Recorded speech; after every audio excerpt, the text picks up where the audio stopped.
We've always known that we have Asian in us, but to know that we're one of the first Asian families in Austin, it's just amazing. I take a lot of pride in it because, I mean, not many people can say they're the first or one of the first to do anything. And to say that my family has been here that long in Austin, it means a lot to me.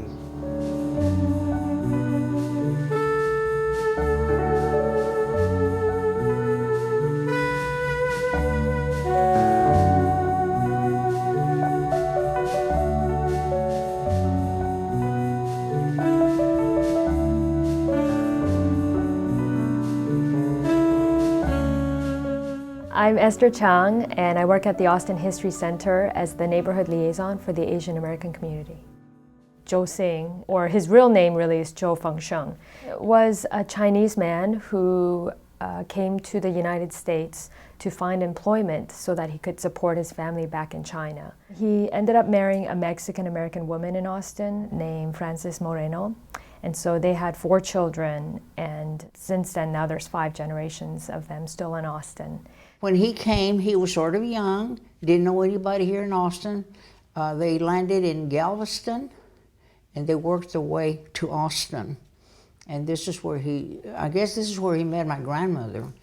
And after he got married, well, he just made it his home. Basically, he ended up in the laundry business, eventually opened up Hong Lee Laundry on Congress, 5th and Congress, I believe.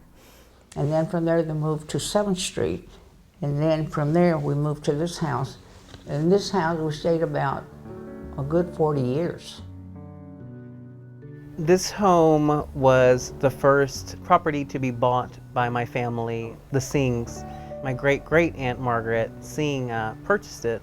It's pretty amazing that, she was just working at a laundry, at cleaners, and she was able to purchase this home, and she paid cash for it. She was very proud of this house, the accomplishment that she made buying it for her family. And while she was alive, her brother lived here until he passed away, and his wife, her sister-in-law, lived here until she passed away. The family has discovered about 2.5 years ago a box in Margaret Sing's home. And how that box ended up in the attic, because my aunt at that time, she was already, 60, 70 years old. I don't know how she got it up there. But all his documents were in this box. This family and this collection is a dream come true because not only was it a surprise discovery for them, but for us this was the first, and probably it will probably remain one of the most important collections here because of not only the age but the content itself. It's significant in Asian American history. It's it's got a lot of firsts, if you will. So for us, it's a huge acquisition, and if I can get more archives like this, it would be, beyond my wildest dreams. But I'm proud to have it, and the family has since gotten so much joy out of sharing that story with others, and I think that for both us and them, it's been nothing but good things. And I'm thankful to Zhou Xing for having kept, and Margaret Sing as well, for having kept a lot of their records safe. My mother and I were just looking for more photos. Good. And as we went through some, we found the letters, Yes. And that was just 2 days ago. Great. So as we go through more photographs, maybe we'll come across some more letters and some more pieces to the puzzle. Wonderful. I know he would have been very proud to see this. His family's, history being preserved. Yes, my great-great-aunt Margaret Sing, his daughter, was, very proud of her family and her Asian heritage, and so I know she would really, so this is what she would want. Yes. For everything to be preserved. Great. Oh, okay, that's my mother. Oh my goodness. Terry. When I did look through the through the box and found everything, and talking to Esther, and it just kind of hit me that this one afternoon I had 2 girls with me. On the stove there was always a pot of steamed rice, always.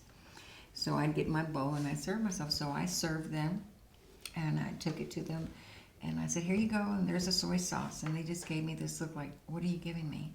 I said, it's rice. Well, it's not cooked. I said, it is cooked. Of course, now I realized they were used to the Mexican rice. Every day. That was my snack every day, so until the meal was ready. That's Anna. Oh, is it? Oh, okay. There she is. Yeah. She definitely, you know, I remember her saying, oh, I looked so Asian when I was younger. When she was little, she had the bangs, and she looked Chinese.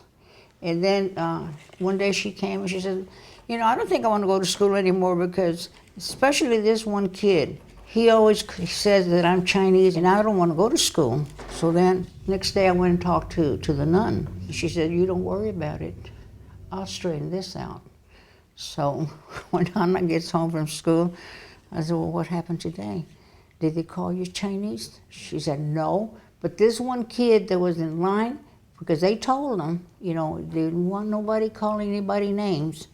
And that kid was looking at Anna, and Anna looked at him, and then he went like this. She said, but he didn't call me Chinese.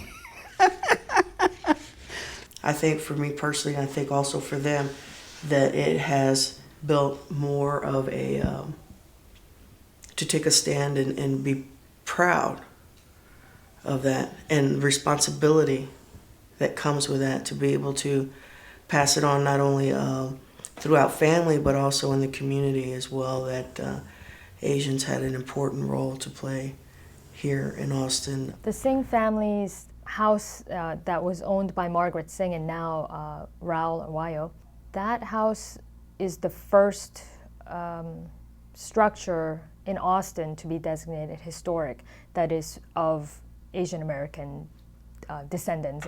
Being that I'm here at this house, I still feel my aunt's presence. You know, this house meant the world to her, and so that's what I'm going to try to do is, you know, remodel it, update it, and live in it, and preserve it for future family members, generations to come. And we're proud of you for doing that, because if it wasn't for you then, and your interest in your own culture and heritage, I don't think we would have gone this far. So if nobody's ever said it, I'm telling you that we're extremely proud of you and that you have this, that you've done this for the family. All right.